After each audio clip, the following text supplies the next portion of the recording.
গণ অভ্যুত্থানের নেতৃবৃন্দ শহীদ পরিবার এবং আহতদের লক্ষ্য করে তাদের আক্রমণ করা, সাইবার জগতে তাদের নিয়ে নানা নেতিবাচক এবং প্রোপাগান্ডা ছড়ানো, এই সকল কিছু যে চলমান রয়েছে তারই ধারাবাহিকতা হিসেবে গতকালকের ঘটনাকে দেখতে হবে।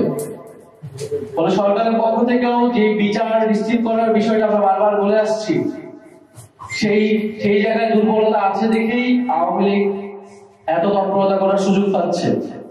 কারণ আমরা দেখেছি ট্রাইব্যুনালের বাইরে যে সাধারণ কোর্টে মামলাগুলো হয়েছে সেখানে জামিন দিয়ে দেওয়া হচ্ছে এবং অনেক আসামিরা জামিন পেয়ে পরবর্তীতে পালিয়ে যাচ্ছে। অনেক এলাকায় আওয়ামী লীগের লোকেরা ছাড়া পেয়ে প্রকাশ্যে চলাফেরা করছে এবং শহীদ পরিবারদেরকে হুমকি দিচ্ছে। বৈষম্যবিরোধী ছাত্র আন্দোলন এবং জুলাইয়ের যারা আহত হয়েছিল তাদেরকে হুমকি দিচ্ছে। অনেক জায়গায় হামলার ঘটনা আমরা দেখেছি। ফলে এগুলো ছোট এবং বড় পর্যায়ে নানা ধরনের ঘটনা কিন্তু দেশে ঘটতেছে এবং দেশের বাইরেও আমরা দেখতে পাচ্ছি। ফলে এই জায়গায় সার্বিকভাবে এটা সরকারের দায়িত্ব এই পরিস্থিতি থেকে উত্তোলন করা এবং সেটার জন্য সরকারের যে সর্বস্তরে ফ্যাসিবাদের দোষররা এখন রয়ে গেছে তাদেরকে অপসারণ করতে হবে, চিহ্নিত করতে হবে এবং শাস্তির আওতায় আনতে হবে এবং যে বিচারের কথা বলতেছে সেই বিচার দ্রুততার সাথে নিশ্চিত করতে হবে। আমরা গতকালকে ঘটনার প্রেক্ষিতে আমাদের আজকে বিকালে 4টার সময় শাহবাগে জাতীয় নাগরিক পার্টির ঢাকা মহানগর উত্তর এবং দক্ষিণের উদ্যোগে বিক্ষোভ মিছিল অনুষ্ঠিত হবে এবং বাংলাদেশের সকল জেলা এবং মহানগরে গতকালকের হামলার প্রতিবাদে বিক্ষোভ মিছিল অনুষ্ঠিত হবে। এছাড়া আমরা সুস্পষ্ট কিছু দাবি সরকারের কাছে রাখতে চাচ্ছি। গতকালকের ঘটনায় সকল হামলাকারীদের চিহ্নিত করা এবং অবিলম্বে গ্রেফতার করা। নিউ ইয়র্কের কনসুলেট জেনারেলকে অবিলম্বে পদত্যাগ করতে হবে এবং ঘটনা সম্পূর্ণ তদন্ত করে নিরাপত্তা প্রদানে ব্যর্থ কর্মকর্তাদের শাস্তিমূলক ব্যবস্থা নিতে হবে। দ্বিতীয়ত, ফ্যাসিবাদের জমানায় নিয়োগকৃত আওয়ামী দোসরদের ফরেন মিনিস্ট্রি থেকে অপসারণ করতে হবে। উপদেষ্টা মাহফুজ আলমের উপর হামলাকারী হিসেবে যে 5 জনকে গ্রেফতার করা হয়েছে তাদের তালিকা প্রকাশ করতে হবে।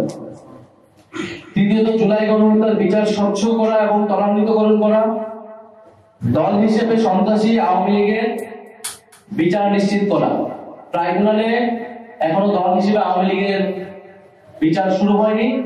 আমরা ট্রাইব্যুনালের কাছে এটার আবেদন জানাবো এবং সরকারের পক্ষ থেকে যাতে উদ্যোগ নেওয়া হয় যাতে দল হিসেবে আওয়ামী লীগের জুলাই গণ অভ্যুত্থান সহ গত 15 বছরের মানবতা বিরোধী অপকর্মের তদন্ত করে সেটার বিচার কার্যক্রম শুরু করা হয়।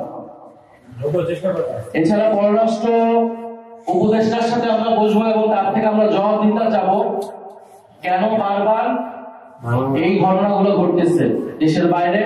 এবং আমরা বিভিন্ন সময় দেখছি পররাষ্ট্র মন্ত্রণালয় কর্তৃক যে নিয়োগগুলো দেওয়া হচ্ছে সেটা নিয়ে নানা বিতর্ক হচ্ছে। ফ্যাসিবাদের জমানায় যারা নিয়োগ হয়েছিল তাদের সম্পূর্ণরূপে অপসারণ হয়নি বা তারা থেকে গেল, কেন থেকে যাচ্ছে সেই বিষয়ে কোনো স্পষ্ট জবাব আমরা পাইনি।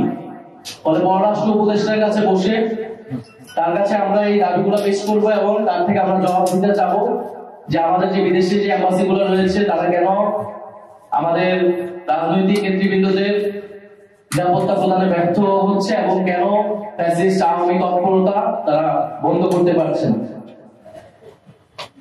এর পাশাপাশি আমরা দেখতে পাচ্ছি যে আওয়ামী লীগকে